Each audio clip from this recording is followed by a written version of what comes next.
Hello and welcome to the Arsenal Vision Podcast with me, your host, Tim Stillman. That's right. Elliot is only doing the 94 podcasts this week instead of the usual 95. He is slacking. And so we've sat him in the naughty corner and given him a talking to for that. So it's me, Tim, who's going to be your host today as we look ahead to, and I'll come on to this in a little bit, but probably the only fixture in English football that is described by the ground rather than the team. Everyone always says Anfield away instead of Liverpool away. And I think sometimes like consensus and language can really tell you things, but we'll talk about that a little bit. And to talk about that and look ahead to this massive game on Sunday, we are joined by Paul, who you can follow on Twitter at Poznan in my pants. Paul, how are you doing? Good. Woohoo! Woohoo indeed. And we are also joined by Clive, who you can and should follow on Twitter at ClivePAFC. Clive, how are you doing? Hello. I'm doing good, young man. Doing good. Excellent. Well, listen, there's only really going to be one subject to this whole podcast. I mean, I should say from the top, by the way, about our fundraiser for the Arsenal Foundation. We had a target for the whole of April to raise £100,000. We're currently on just over £125,000 when I looked about 3 or 4 hours ago. And so we've raised the target to 150,000 for the month. And once again, we're just completely blown away by the generosity of this community, of our listeners, and also the Arsblog community, who we're very much coalescing. There's a lot of overlap, he says. They're working for both outlets, but like to have that level, and we've already reached and breached last year's total, which was £107,000. So really thank you to everyone. And again, if you haven't had the opportunity yet, really like to point you towards the couple of podcasts that Elliot put together where he interviews some of the coaches, some of the people who work with Arsenal in the community and the Arsenal Foundation in places like Syria, the Syria-Jordan border, where Elliot himself visited in February. So really strongly point you towards those. But given the funding total we've got to so far, I think a lot of people have probably listened to that pod or those pods and been aware of a lot of the great work that Arsenal and the Arsenal Foundation are doing for the people who need it most. So thank you from all of us for that. And I don't think there's a good segue into what we are going to talk about for the remainder of the pod, and that is Liverpool away on Sunday. And I think for quite some time, a lot of us have been looking at the fixture calendar. Arsenal got a hard run in, and I think a lot of us kind of think this is where that hard run in starts, where we've got Liverpool, Newcastle and Manchester City away inside 4 weeks, and it kind of starts here. And Clive, I'm going to come to you first. Now, one of the things that felt like maybe an advantage for Arsenal is the fact that Liverpool played away at Chelsea on Tuesday night while we didn't have a game. However, when the Liverpool starting lineup dropped an hour before kickoff, Salah's on the bench, Alexander-Arnold's on the bench, Robertson's on the bench, Virgil van Dijk is ill. I just slightly changed the tone of my voice there to kind of try and infuse some doubt into the diagnosis over Virgil van Dijk, but plenty of changes, a pretty tepid 0-0 draw, which is pretty much how Liverpool-Chelsea has gone since time immemorial. What did you make of the fact that Klopp made so many changes? And I guess how he's viewing this game on Sunday, maybe compared to how he viewed the Chelsea game. Yeah, I suppose for the listener, I had to do some research, right? So I had to go into some Liverpool podcasts. And so I'm feeling a little bit unclean at the moment. So I'm glad to be back amongst Arsenal people where you can get me straight, right? So they made those changes. So with my Arsenal head on, I thought, oh, great. They're resting all their players for us on Sunday. And they haven't played at home since they beat Manchester United 7-0. And so we all know what Anfield's like, what a special place it is, the emotion, the great nights of the Cup, the European nights, blah, blah, blah, all the stuff I grew up with. Hate it, absolutely hate it. So I started to get into their mindset, really. And their mindset is actually quite interesting. They are very bored by their play style. They're finding it very functional, lacking fluidity. A team that's trying to play like it used to play without the bodies to keep people, particularly in midfield, in the areas they want to keep them. And so they have a front line which they are rebuilding, but they haven't got a midfield that's been rebuilt yet. And Fabinho and Henderson have hit the Elliot age cliff at exactly the same moment, right? So, which is great for us, but watching them run around like they're running around on hot stones around midfield, it doesn't look very athletic at the moment. And the third And I'm player, sure, by the way, Elliot will be delighted to be associated with the idea of the age cliff and going past your peak. I think if anyone's looking to leave a legacy in life, that's what they want. exactly. You probably beat Paul to that joke by about 1.2 seconds, because Paul was going to come in with something else, something more cynical regarding Elliot's age. However, I think the midfield, they got Henderson, they got Fabinho, and the third player tends to flip around a little bit between Harvey Elliott, particularly, maybe Thiago, maybe Carvalho, maybe Curtis Jones, but none of it's scary, right? And I think that's the bit we can get to. Obviously, the back four changed, and we could name their back four, their best back four. It's going to be Robertson, Trent, Kanate, and Van Dijk, and they're all going to be there Sunday, Tim. You know that, right? They're all going to be there Sunday, freshly rested, ready to go against us. So, but what I will say to give us a little bit of encouragement is the units are not working together, and there's a sense of worry. Post this game, if we were to beat them, I think the reality of Liverpool's rebuild, which they feel is coming anyway, will really hit them hard. So for us, there's pressure and we're all scared. But for them, there is a cliff coming for them. And we could bring that moment forward when realization hits. Or they manage to keep the home crowd happy and roll into summer trying to get top four. So I do think it's a big day for both teams. Yeah, it definitely is. And I just found it really interesting in terms of Klopp. I think he said some interesting things before the game. He described himself as the last man standing because I think he might be the longest serving Premier League manager. And he kind of admitted in a jokey way, but in all humour, a semblance of truth, he kind of said, look, the reason I'm here is because of what I've done in the past and not what I'm doing at the moment. But the other thing he said after this game was he said he felt to get in the top four, Liverpool had to, at minimum, win every game they've got left.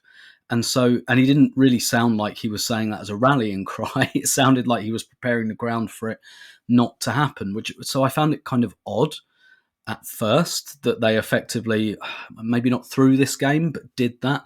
But I just listened. The Athletic did a podcast on this about Jurgen Klopp with their Liverpool correspondent and with Rafa Honigstein. And one of the things they were talking about was, first of all, Liverpool, hitting that age cliff and everything, don't feel like they can play. What they kind of said was Liverpool rely on super intensity, right, Paul? Like super intensity.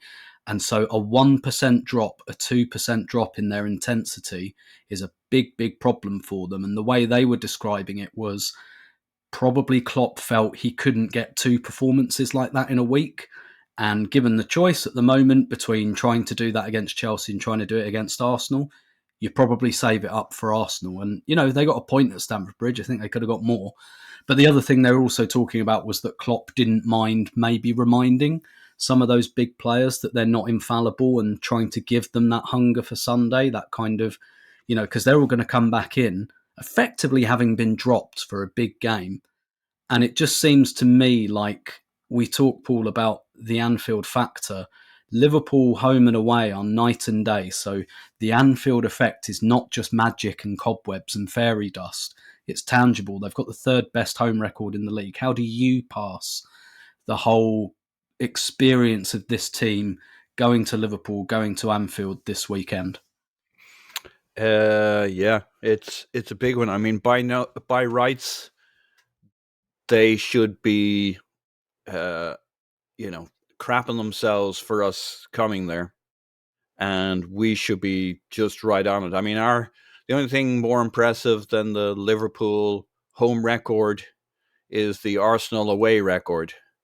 I mean, we've been phenomenal. I think we have, one defeat, something like that.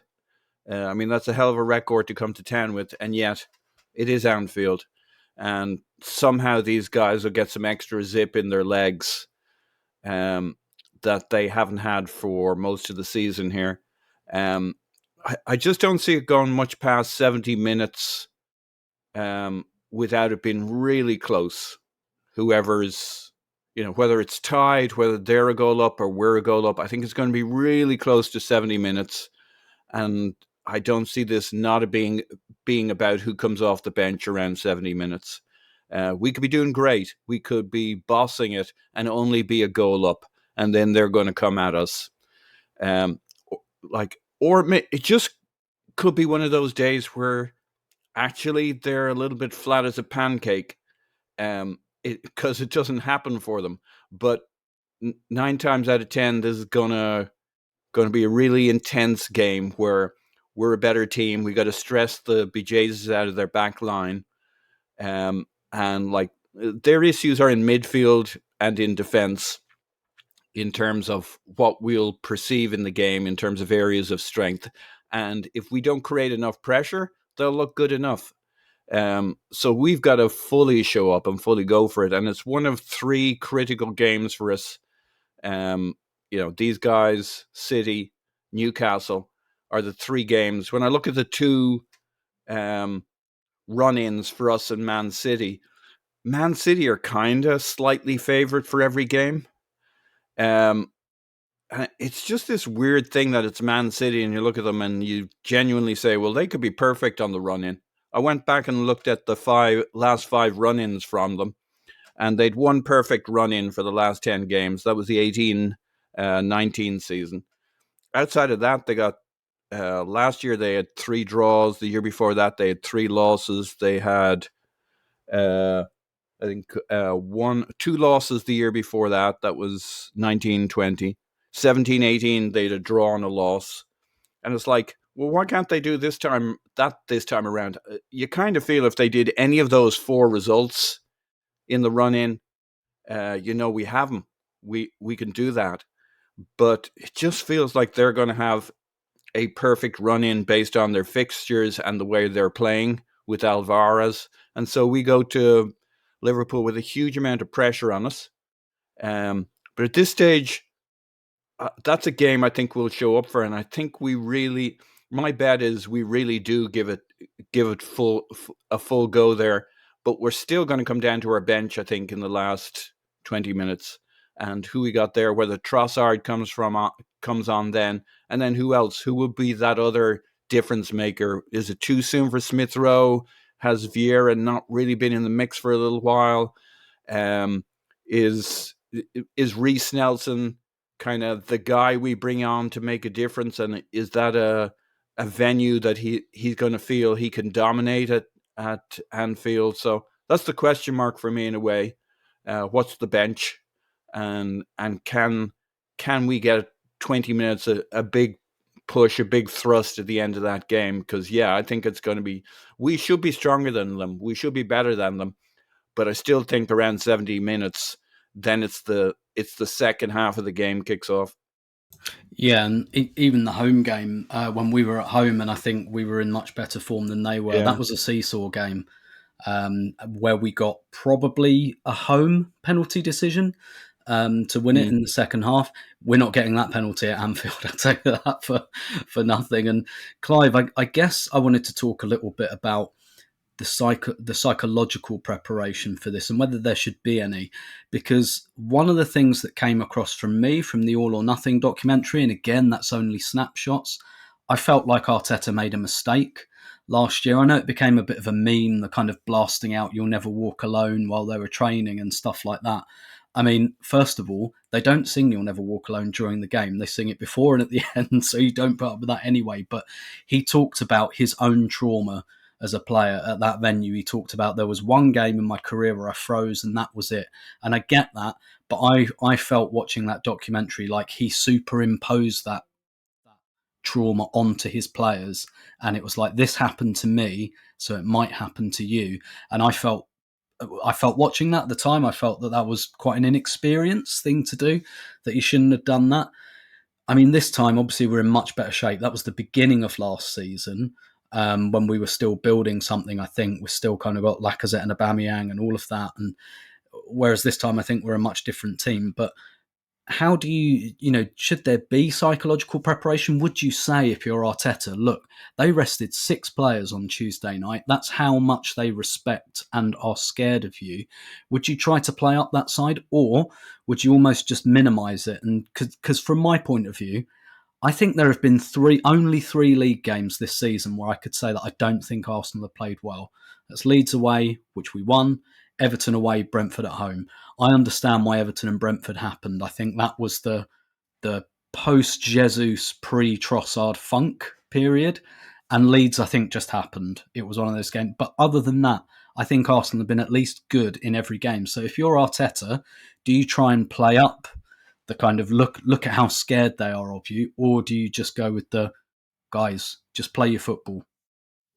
Yeah, it's interesting you brought up the Amazon piece, because that was the one bit I sort of winced at. Everything else I just absorbed like a crazy Arsenal fan, and I loved every bit of it. But that's the only bit I thought, oh, we might get laughed at for that. But actually, Tim, the underlying message was there, right? He looked at his players and realised they were a lot younger then. And remember, a few weeks, months later, I'm not sure the exact timeline, we went to Newcastle and we went to Spurs, and the fears that he had were realised. Right? We did look a little bit, concerned by the environment. I generally feel we had to go through that to get to where we are now. We had to feel that pain. We had to get a little bit older and wiser. And I think it was the prelude to understanding how we should rebuild the squad. People that have been in those environments understand what it's like when it gets hot, can help manage that. And I can think of 3 players top of my head that we can all think of in Jesus, Zinchenko and Trossard that have come in, just their ages, and Jorginho, that have come in and, added that level of serenity to the group and technical quality, right? So there's a song that Everton fans sing called If You Know Your History, isn't it? Something like that. And actually, if I'm Arsenal, I'm thinking, don't look at the history. Don't look at the last 5 or 6 games. Don't look at what's happened, because this is nothing to do with history. This is to do with what we have now. And if we play as we should do, what we have now, what we do have is what they don't have. They don't have the cohesion. They don't have the right energy in the right areas. They don't have a level of control. They can't keep people in spaces where they want to. We are much more suited to playing out from the back now. We've got an extra level of control, and we've got much greater physicality down the centre up front. If we play Jesus, if we don't play Jesus, which we will play Jesus, we've got another way to control the game by just purely popping up in different places of the pitch, and you try to stop us from passing to each other. We can do it that way, non-contact, or we can really put it on people. And in that home game against Liverpool, Jesus was amazing. And I think, Tim, you were there. I was there that day. The belief he gave us, the fact he could compete with them, and he was so combative. And I've mentioned this many times on the podcast, but I felt Liverpool was so physically stronger than us. The last time we played them at home, they were taller, quicker. And it was a real shock to me to see how far away we were. Less than 2 years later, we have this team which has got all of the height, weight, power, size, speed, youthfulness, and ability to control the ball. Technical ability has gone through the roof. And so it's time to show it, isn't it? Don't look backwards. Don't play the bad. It's time to show that we're this good. And we've got 20 odd points ahead. I'm not sure what numbers are.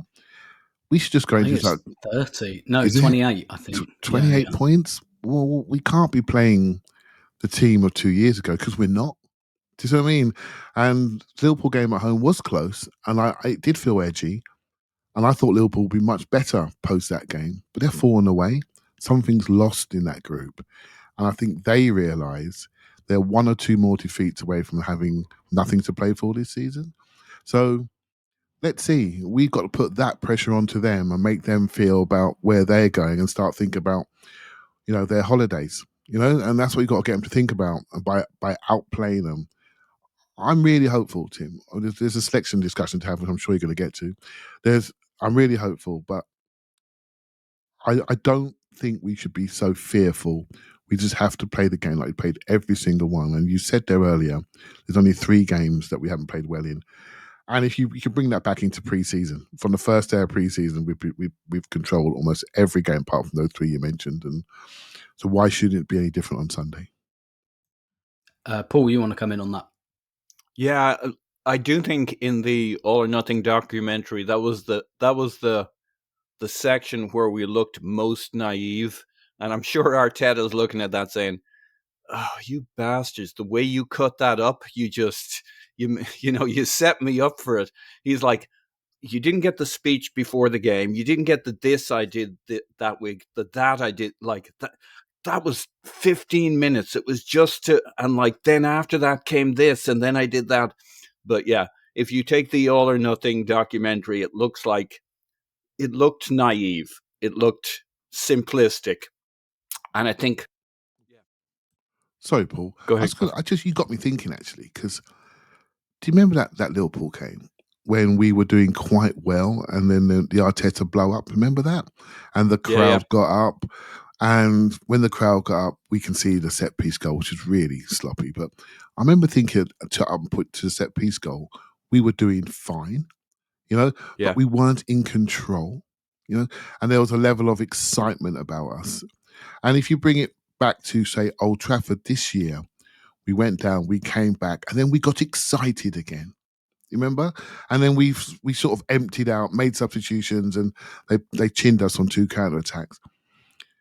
I feel there's something different about the group now, that when we do get ahead in these big games, we take the excitement levels down and we revert back to our principles. And I think it just reminded me of the word Paul used. We said the word naive.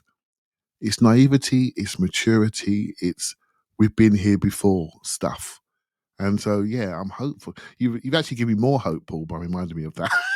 That I think we can, do a bit better on this weekend. Yeah, because I mean, where I was going with this is, I think what really happened last year when we went to Anfield is they were much, much better than us, and we were a bunch of kids. And that was still the reality. I think it's a bit like, I once went kayaking.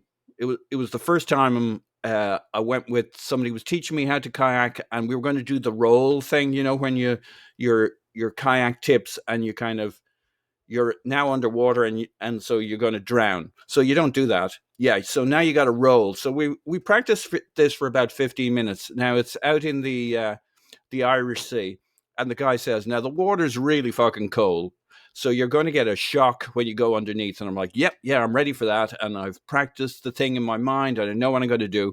And he says, "Okay." And he tips the boat for me, and I'm supposed to keep the momentum going and roll around by wrapping myself around the canoe, around the kayak.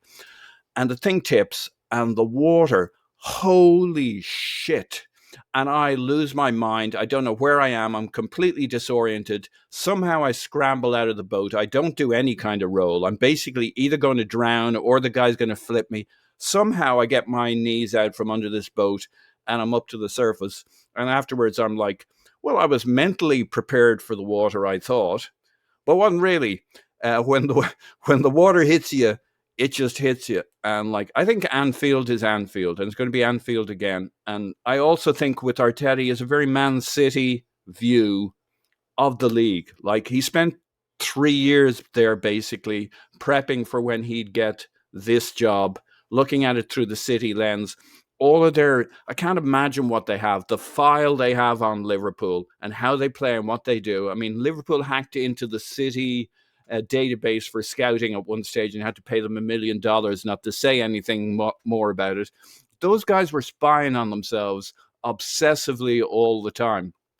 Last year, Liverpool got 92 points closing out, and we got 69. I think what happened at Anfield was largely a reflection of the fact that we were a bunch of kids and they were still really good. And so what happened was probably going to happen either way. But I do think Arteta's psychology is very much City's psychology. Just the team wasn't there yet, right? It's not at the level to perform when they went to Anfield last year. This year, a whole other ball of wax. And I think that naivety, that gap, I think we all expect it's going to be very different now. We're coming there with a sense of strength. I think he'd do well to get the 89 team, the Arsenal 89 team, get 3 or 4 of those lads. Merce, Alan Smith, he's got a good perspective, a good voice. They'll hear the man from the TV talking to them about going to Anfield, getting a result. Obviously, that was the result in that run-in, but even better still, right? That gives these guys a little psychological gap there to say, this won't be the most important game in the run-in. But if you got 3 or 4 of the lads, Lee Dixon, Nigel, get them all in there. Get one of them to give the Stuart McFarland fuck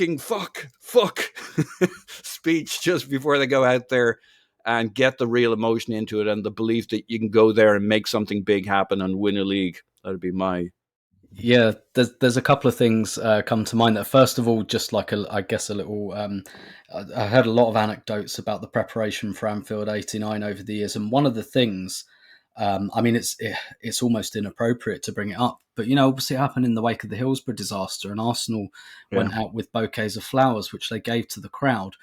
But one of the players from that squad, who I spoke to over a beer some years ago, said that there was an element of trying to keep the crowd quiet as well for the first 15, 20 minutes. And so it's like, again, like I know it sounds, and to many extents it is like really cynical, but that kind of, if we do that, maybe for the first 10 minutes, they're not whistling every time we touch the ball, But also the other thing that came to my mind when you were doing the kayaking analogy is, I don't know if you remember or have seen the film G.I. Jane, with Demi Moore, which is a brilliant film about a woman who goes into the Marines, and when she's training to be waterboarded, because like they have to become accustomed to torture, and there's a whole scene where they're like, "Don't be giving Mikel our ideas."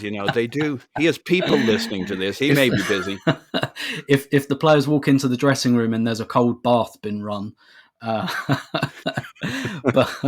But let's to borrow an Elliotism, let's shift gears here a little bit. Clive, I'm going to ask you a question now, because Elliot has asked this question quite a lot over the last few weeks, so it'd be remiss of me not to repeat that, and try to bludgeon you to death with it until you say what he wants you to say. Rob Holding is going to play centre-back at this game. It looks, from all the noises, are that Saliba's not going to recover in time, and that it's a back injury, and basically they're just kind of waiting for the pain to go away. So Rob Holding at centre-back acquitted himself very, very well. Home to Crystal Palace, home to Leeds. This is not just away at Liverpool, away at Anfield. Are you worried? Yeah, of course. I'm worried. They're going to play. They're going to play Gakpo, Nunes on one side, and Salah on the other side. They're not going to mess about with Jota and Firmino and players like that. They're just going to play those boys, and obviously Nunes is going to stretch it, and Gakpo's going to try to play the full style, turn around, and Salah sits there like a pickpocket left hand side, trying to stretch the game. I actually think, result dependent, right? I actually think those three are suited to us in some ways. I think Salah's not so much a stretcher anymore. He plays in pockets and he punches 1-2s and steals into areas. I think that sort of player suits Zinchenko. He also plays in pockets. He's happy with people with agile feet. Salah's not quite as quick as he used to be, so he's very technical though. And also he tries to get people to jump in and get penalties. And I think Zinchenko tackles with intelligence. So I think that's quite a good matchup. And obviously Gabriel can fit in behind when Zinchenko's not standing there, which is quite often.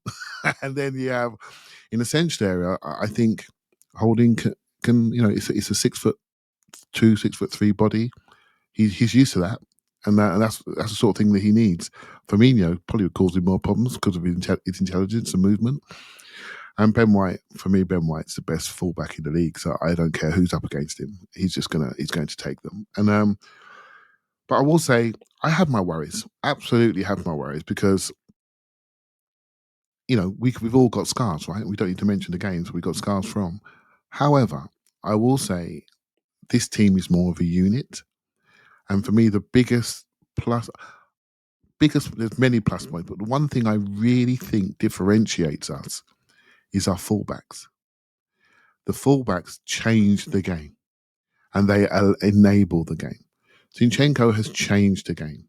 I mean, I'm watching videos of him. I'm looking at the data. I'm looking at the statistics. The guy had 119 touches in the last game, Tim. That's the most of any player on the pitch. Someone has to adjust to that. So we think we know what Liverpool are coming at us with, but they also have to adjust to that phenomenon. Do you see what I mean? And then you have Ben White, who manages to do 3 jobs. He manages to cover his centre back. He manages to underlap his right winger, and he manages to overlap his right winger. And very rarely, because of our technical ability and ability to keep the ball moving, very rarely is he out of position. Because when he goes, he knows he's going to get it.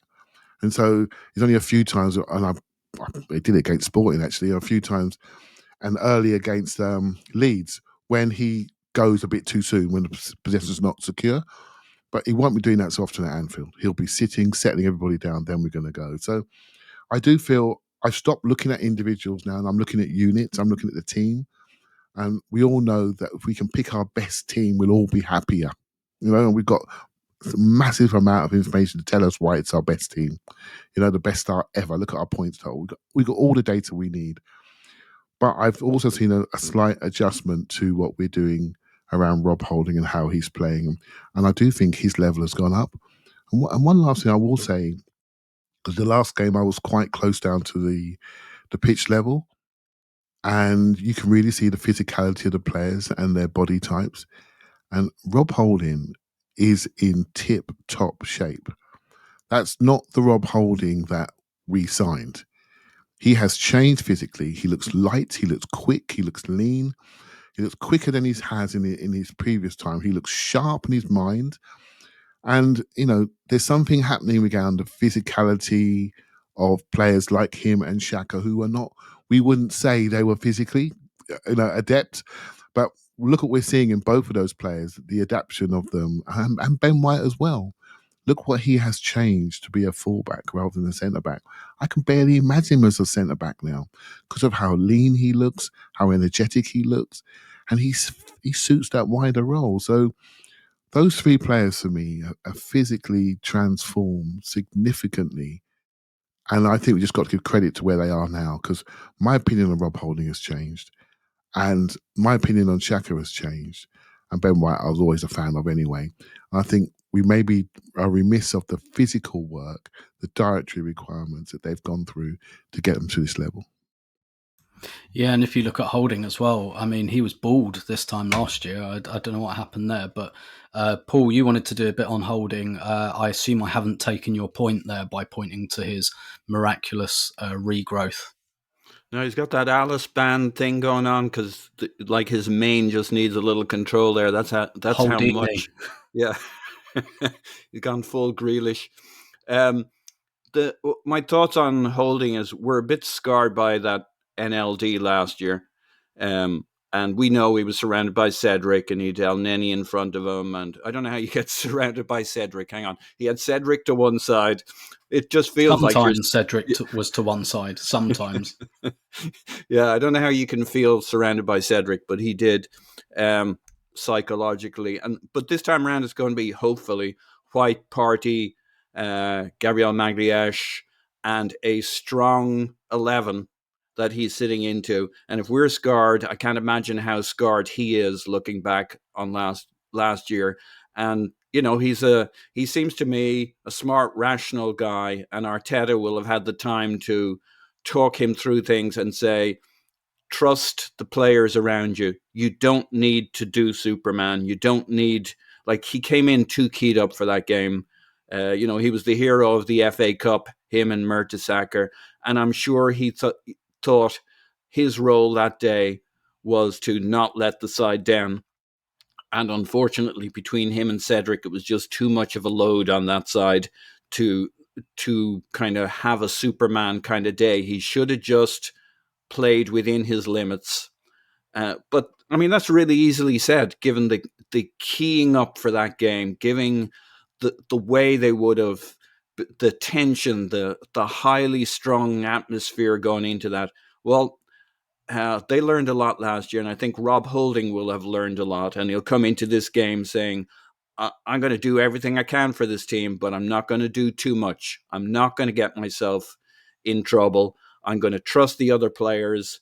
I got White, I got Magliash. They can get in there and cover in behind, keep close to me. I don't have to do it all. I'll play within myself and have a solid game and lay the ball off to those guys distribution-wise if he's the guy who's getting pressed, and just try to have a solid game and let everybody else be brilliant. He just needs to be solid. Won't be so easy. I mean, Darwin Nunez is a force of nature. Whatever he does in the box is another matter. Yes, it's hit and miss. It's like that for most strikers. But anyway, he's hit and miss, but he's a force of nature attacking that box. And Gakpo, it causes his own problems. And they just got to trust each other. And in particular, Holding has to trust the others. If everybody else is fit and firing, then he's settling into a very strong unit, and he's just got to hold his end up. Yeah. It's almost like you're asking him just to drop a 7 out of 10, and everything else will take care of itself. I think that's a good point. I guess I err more on Elliot's side of worry, not necessarily in this game in isolation. It's just more. And I think we saw this with Eddie as well. For me, when a squad player comes in, I don't think you want that to be the case for too long. I think a couple of home games, Sure. I wasn't really asked about Rob Holding playing against Leeds or Palace because I just thought it shouldn't make a difference unless everyone else is bad. But I kind of think what we saw with Eddie as well, we really worried about Gabriel Jesus coming out of the team. And actually, the first few games were okay, were good with Eddie up front, but then it ran its course basically with Eddie. I think we became too predictable. That was too big a piece to be missing, and yeah, I guess that it's not so much. I don't have the worry about this individual game so much as on a potentially more long-term basis. I'm a little more the other way, and I'm not sure I'm right on this, but I just think Holding's going to be fine for 8 out of 10 games. It's the ones where our backline is really stressed and centre backs get isolated, and there are big moments, 1v1, and some guy's going to run past and through you. And so I don't know that's right, but I kind of feel I'm more worried about Rob Holding in 3 games. This one, the City game, and maybe the Newcastle game, but certainly this one and the City game. I just think they're the guys who get to isolate your centre back, where it's easier said than done to trust the players around you when you're Rob Holding at that point. Sure, Clive? Yeah, I think tactically, let's have a little chat, shall we? Because I thought Leeds did something quite interesting.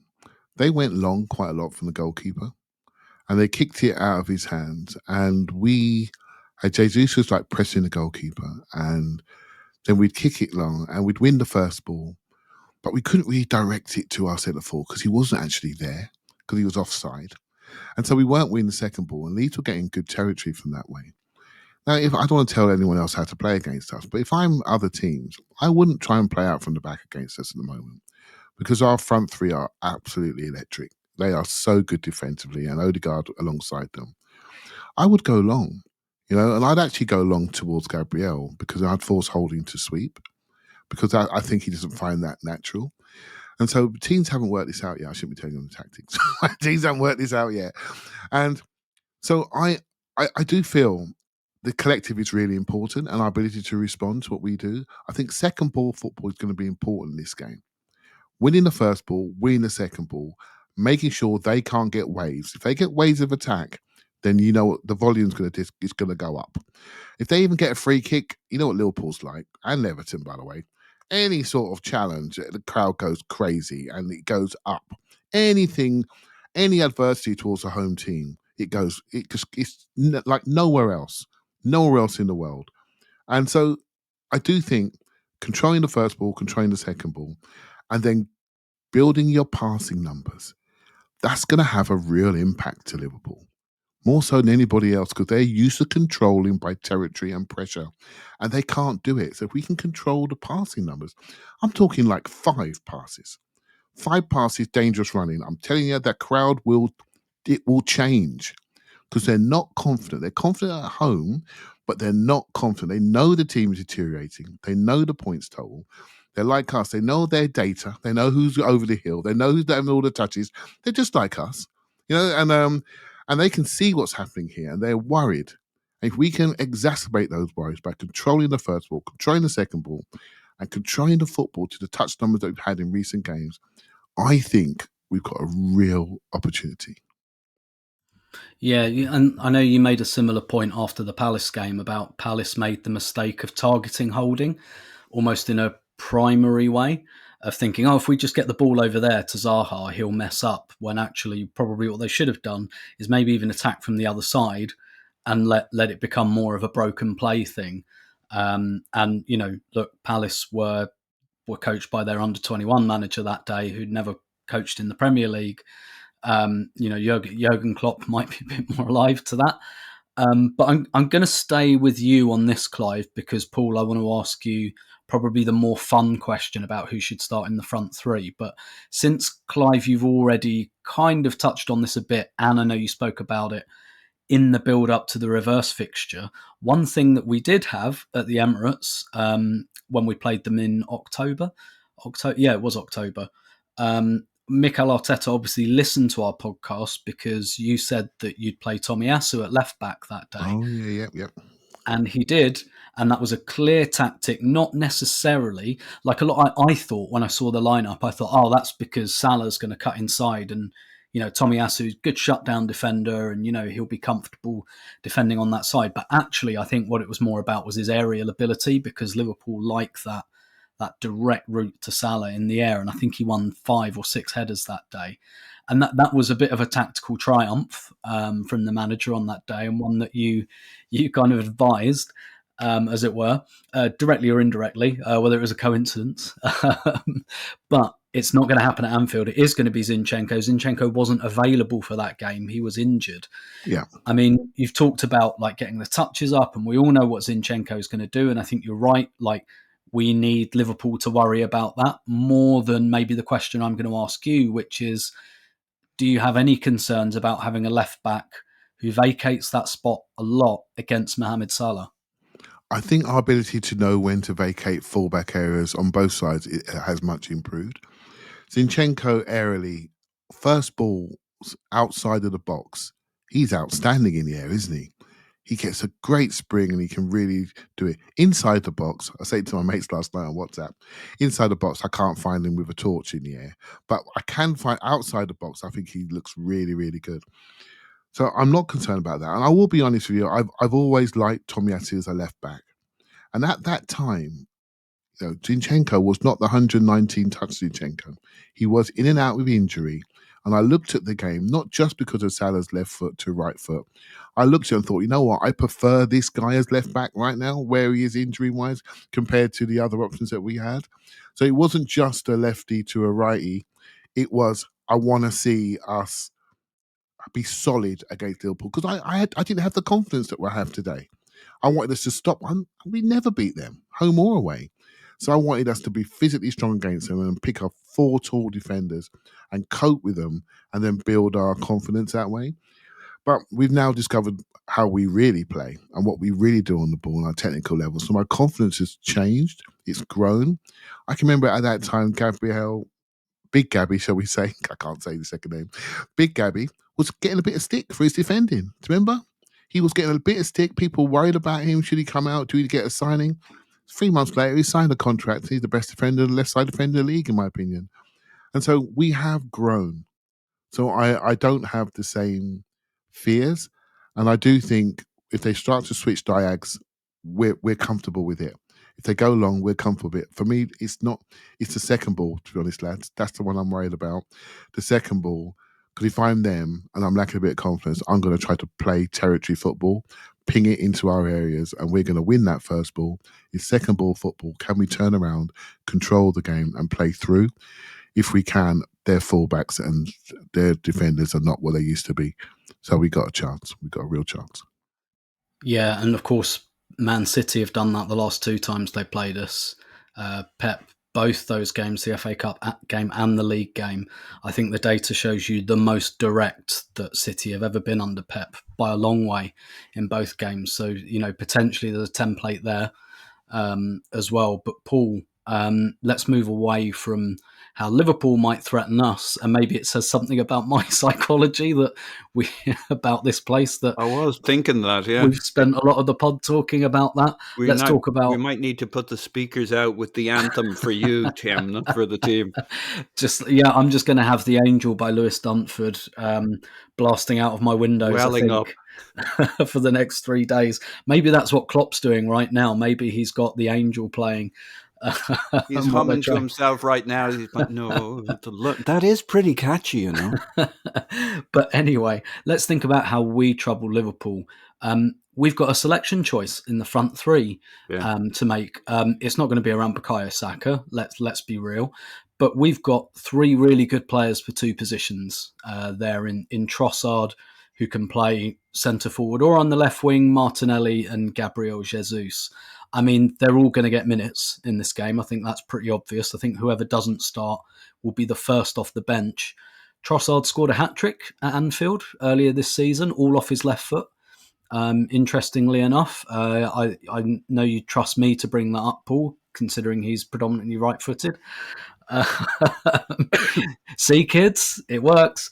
Do you have a sense, or do you care who starts?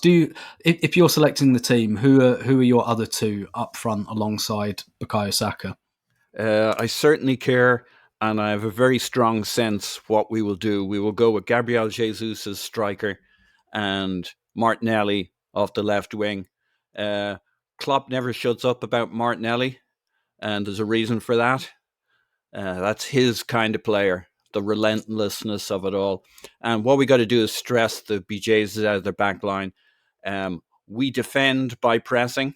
We attack by pressing. Gabriel Jesus knows all about these guys, knows all about Alisson, what he's going to do, which way he's going to go, how he likes to play.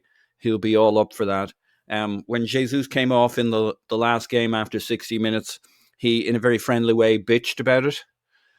So I think that's going to be the biggest challenge. He's not going to want to come off.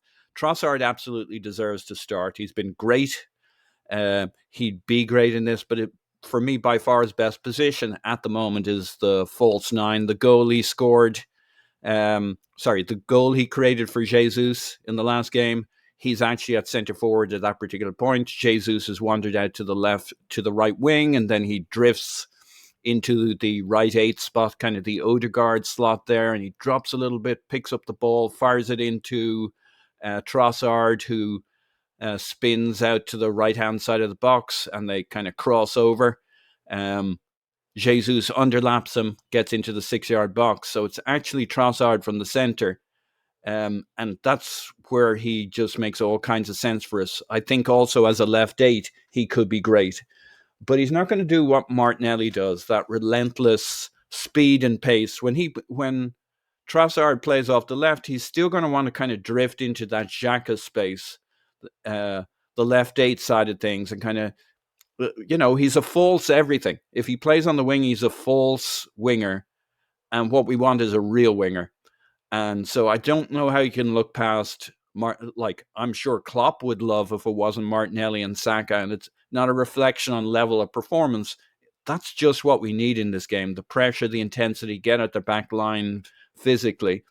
Odegaard and Xhaka backing up the press, Partey scooping up behind that. That's what you want to do, load it up. And that's not just about attack. That's how we defend most of the time. We're going to end up with a really high line. And Gabriel Jesus, I'm reliably informed, is the world's best pressing forward. And I wonder who said that. Yeah, I wonder who said that. And if there's one thing that him, Zinchenko, and Arteta have been obsessing about over the last few years, it would have been Liverpool and how you play them. And I think they're going to have that hive mind and the mentality to get at these guys. Jesus is going to start. I just can't see any way past that. Martinelli, he's just going to be a nightmare for Trent Alexander-Arnold. We don't need a butterfly on that side. We need a what words can you use these days? I'm just going to go with a very direct attacker, and none of the words that came to mind there because I like to stay on the air. But a Viking. You could have said, like, we don't need a paintbrush, we need a jackhammer. That's maybe where I would have gone. An axe. We Yeah. need a Viking axe on the left. So I think it's really simple.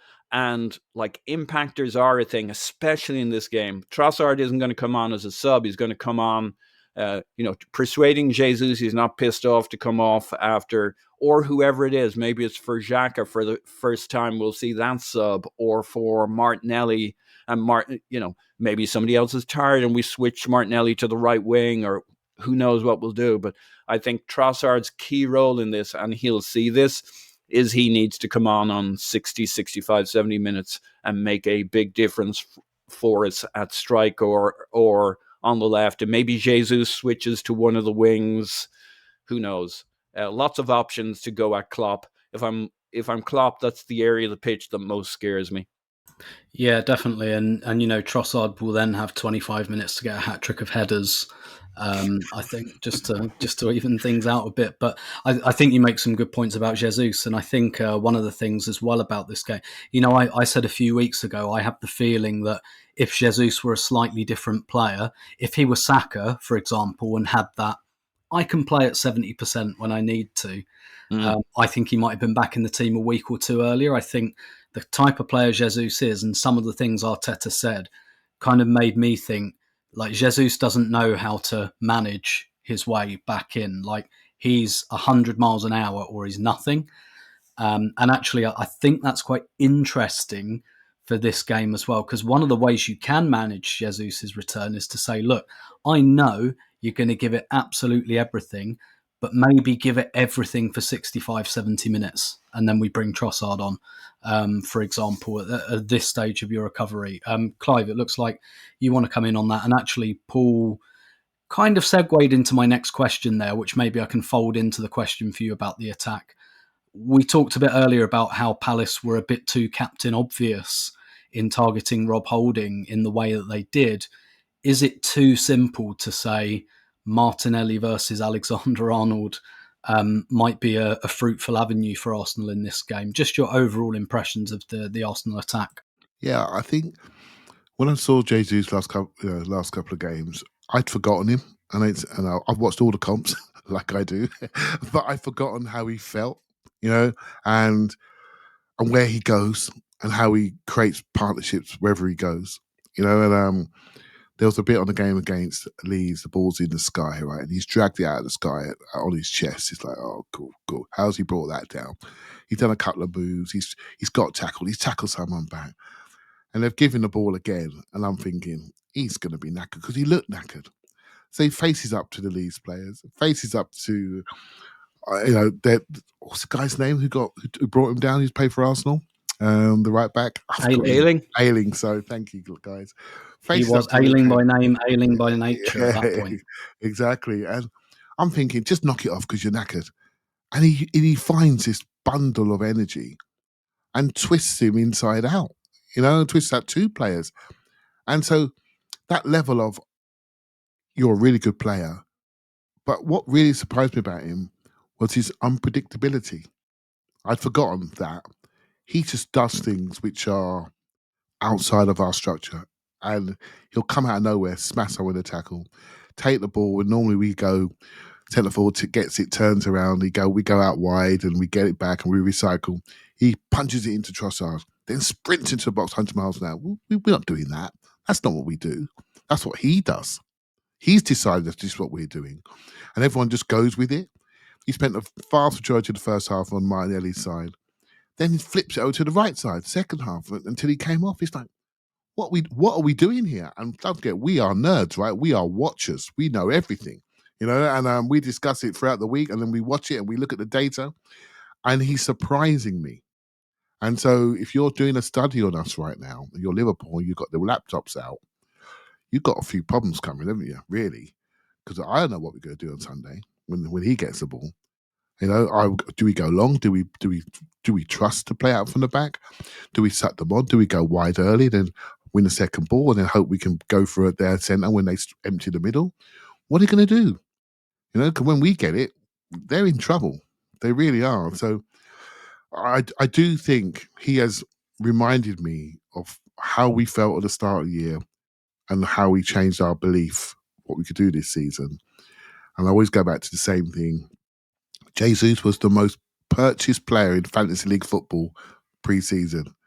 And that tells you that he's in the right place, the right team, with the right level of responsibility, right levels of leadership. Yeah, I think he's going to remind everybody, just when we're worried that we're going to flag, I think he comes back in with everything to prove. And I can see them having a problem.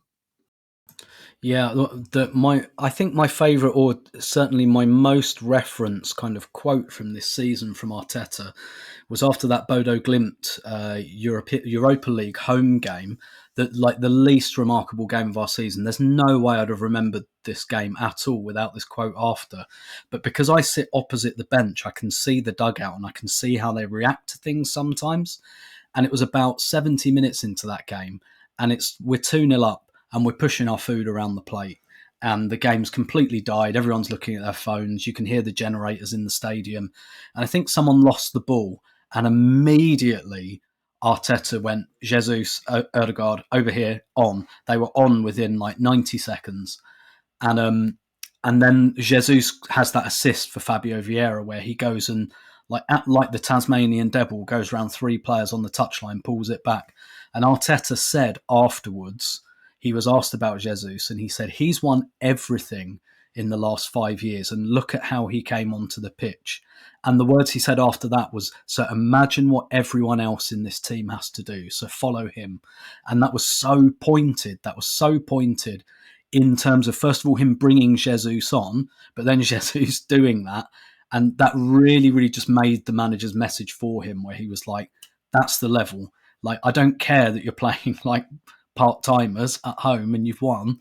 That's the level. And I think that was so pointed, and that really made me realise how important Jesus, and why Jesus is one of the captains. Jesus isn't one of the captains because he's talking to people or he's organising people. As you've said, Clive, he's actually quite a disorganised player in a good way. Like, I'm sure he's not like giving the Stuart McFarlane speeches in the dressing room.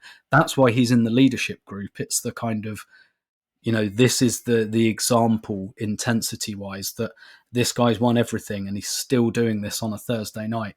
Paul, you wanted to come in on that. Yeah, I think the other quick hit on Gabriel Jesus and why he's essential to our game plan is, not only does he know every tell Alisson has and how he likes to build, Fabinho will be the player that I imagine him and Odegaard will be tag teaming to kind of nip at his ankles, jump on him. Fabinho's a little slower than he has been in other years. I think Jesus, 50% of his thinking coming into this game is, how does he get at Fabinho? How does he knock the keystone out of that center midfield? I think he'll have a huge role stopping their midfield getting going and firing. He'll just be dropping in, going for those guys all the time. He'll know everything about Fabinho, how he picks up, how he likes to move the ball, which side he needs to put it on so that he can get a pass off. And I think he'll just, the Liverpool is going to have to find new ways to get their play going, rather than playing through Fabinho. Alisson's still going to be pretty cool. He's still going to be able to do whatever he wants to do for the most part, but him and Arteta will know, Jesus and Arteta will know how to play Alisson to get him to play for the most part in the areas we want the ball to go. I think the fascinating area of this battle is going to come down to Jesus, another guy who will know all about Liverpool, and Salah and Henderson, Xhaka, 2 senior pros. It was in the last game that Arteta expressed his frustration that in the first 10 minutes he hadn't got the positioning right with Xhaka versus Henderson when they got at us 2 or 3 or 4 times with our back line. I don't know if we all remember that, but early on they got at us a few times before we got a grip on the game. And so with the fact that Zinchenko's kind of false fullback, that Salah's a clever player in spaces, Martinelli will have to cover back, but also wants to be aggressive attacking. So there's a whole area there to battle out with Gabriel, Zinchenko, and Xhaka against Henderson, Salah, and Alexander-Arnold. So I think that's, if we can get the upper hand there, I think they're going to be in big trouble. I think the pressure is just going to keep coming at them. Yeah, actually, that brings to mind something I read. I was doing some kind of researchy stuff about Haaland, and I think it was Sam Lee in The Athletic wrote something about Gabriel Jesus started for City last season against Liverpool, and I think at that point it was his first Premier League start in 2 months. And so Guardiola, there was clearly something about Jesus that Guardiola really wanted in the team, specifically for Liverpool. So, I think that's potentially another string to the bow. I'm sure that won't have escaped Arteta or any of the coaching staff's attention. We started by talking about like the kind of the psychological edge to this game versus the actual game itself, and how much the team looks into that and whether they do or don't. But I think after the fact, there is no denying that whether the players feel it or not, we, the media, the fans, will attribute some kind of psychological factor to whatever the result is. And if we win this game, I think pretty much everyone in the country says that Arsenal will win the league. If we lose this game, I think that starts to, here they go. Here's the rocky part coming up. And so definitely something psychological will be superimposed onto this result. And I mean, I was going to ask you both like how important this game is psychological, because when you do win the league, right, there are those like almost like bookmarks in the season. There are those big results. You look at the last 2 times Arsenal won the league, they won at Anfield. Not in April. One was in October, one was in December, but both of those results were very big for the building the belief of the team to go and win the league. And every league season, any fan can pick out those. I think Liverpool at home for us, for example, was a big kind of tick. We're actually a good team kind of thing. So I'm going to test both of you on where you are psychologically in this game. And I'm going to start with you, Clive. If I could offer you a draw now, would you take it? I wouldn't take it. I think I genuinely think we can win, but I must admit, for my last, I don't know how many years I've been on this podcast, I think I thought we can win at Anfield every single time we played there. And then the game starts and I think, oh, you idiot. Why have you said it this time?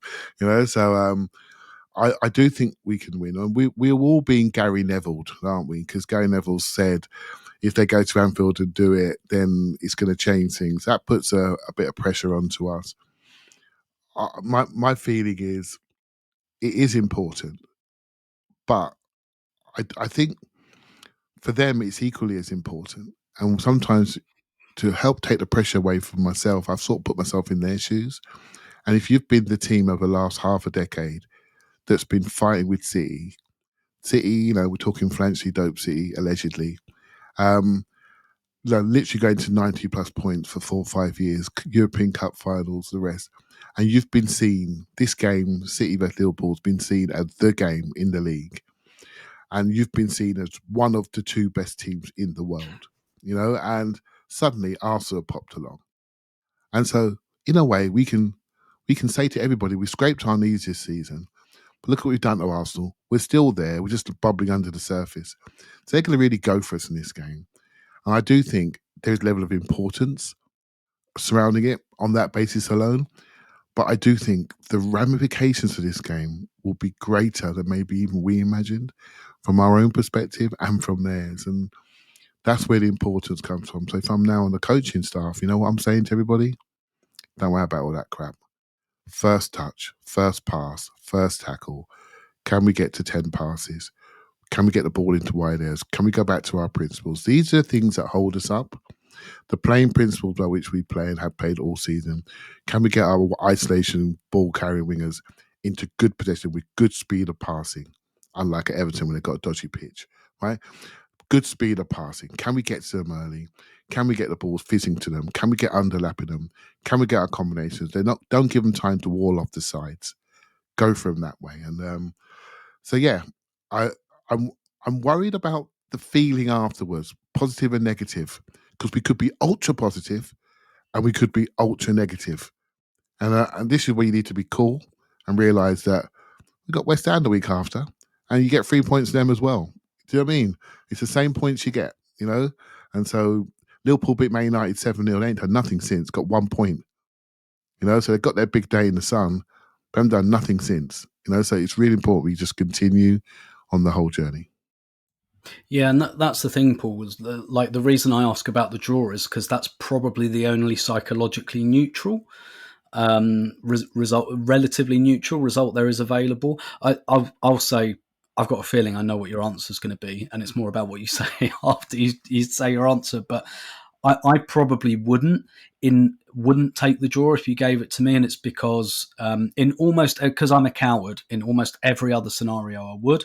But the thing is, if this was the only massive away game we had left, I'd probably take it.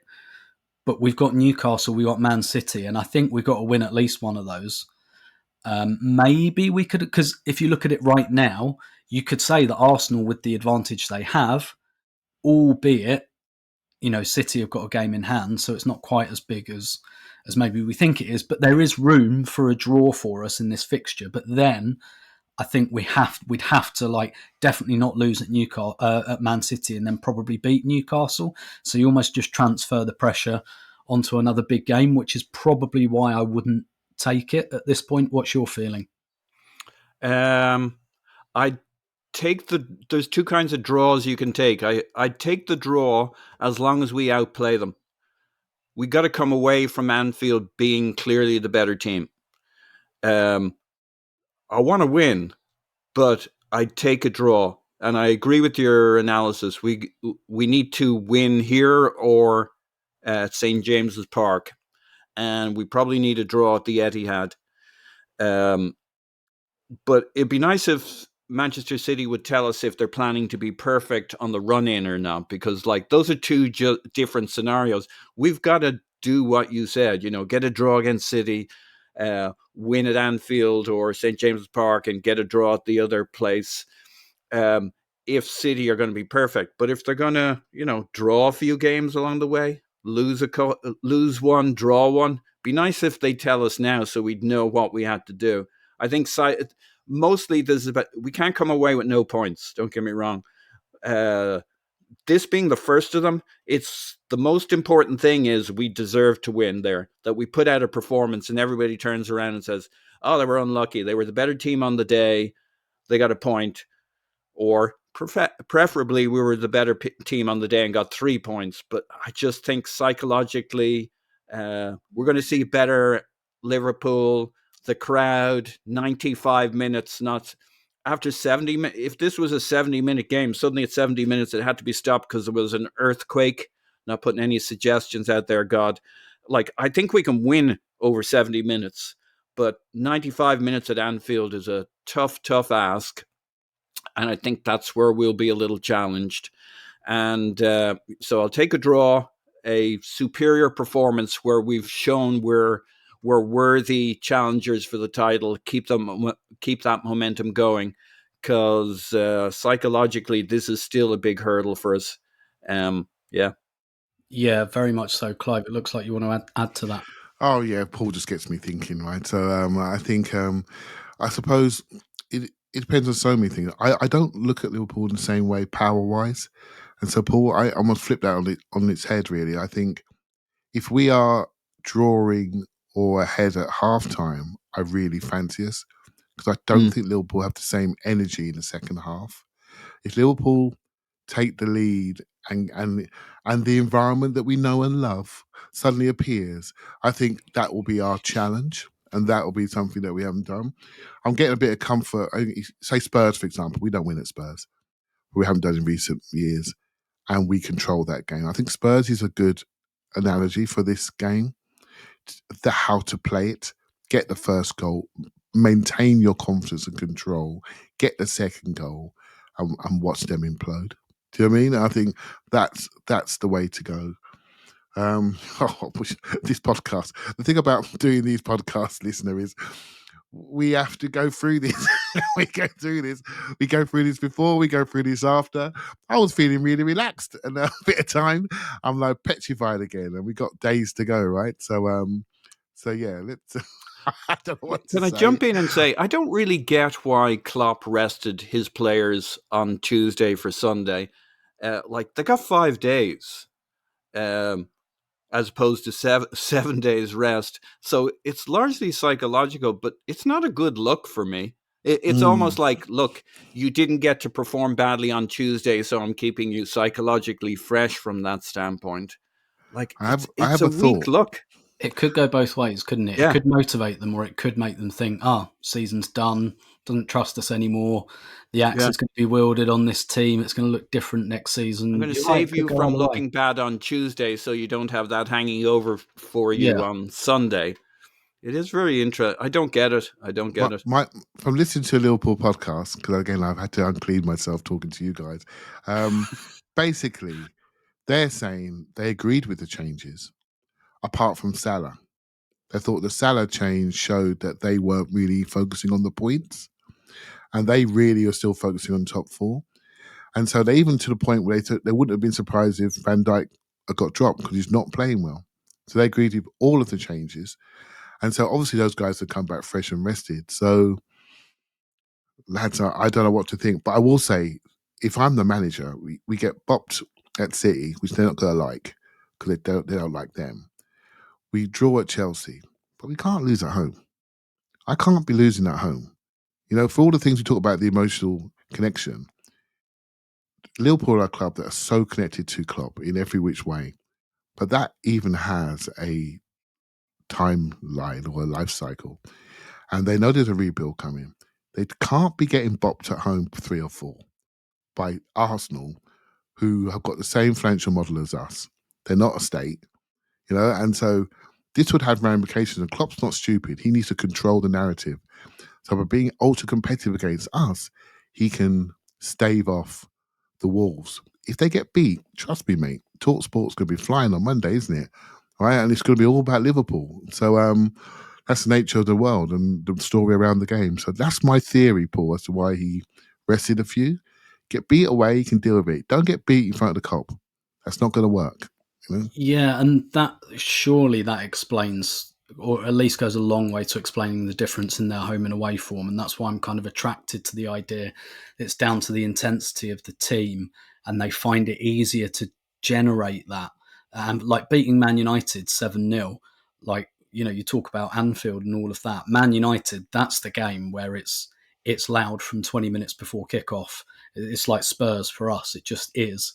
And that's the game they won 7-0. Mind you, they beat Bournemouth 9-0, and that's like slightly different at home. But yeah, that they somehow find it easier to generate that energy at home compared to away, because like, why else would their records be completely night and day? And yeah, I think there's something behind as well, him wanting to send a bit of a message, but also thinking, I can't get my players to play like that twice in 5 days anymore. And really saving up the juice for this one, which is great for us. But there we go. I think we're going to leave it there because Elliot reliably informs us he's going to top and tail this podcast, so that should give you about an extra hour of content or so. So probably a nice 20-minute postscript coming your way from Elliot. Obviously, we will be back on Sunday evening, UK time, obviously, with an instant reaction to our 10-0 win at Anfield. And then we'll be back with the main pod, I suspect, on Monday. Until then, thanks very much to Paul, who you can follow on Twitter at Poznan in my pants. Thanks, Paul. Woohoo! And to Clive, who you can follow on Twitter at ClivePAFC. Thank you, Clive. Thank you very much. So for patrons, we'll speak to you on the instant reaction. For the rest of our listeners and everyone else, we will speak to you after Liverpool 0, Arsenal 10.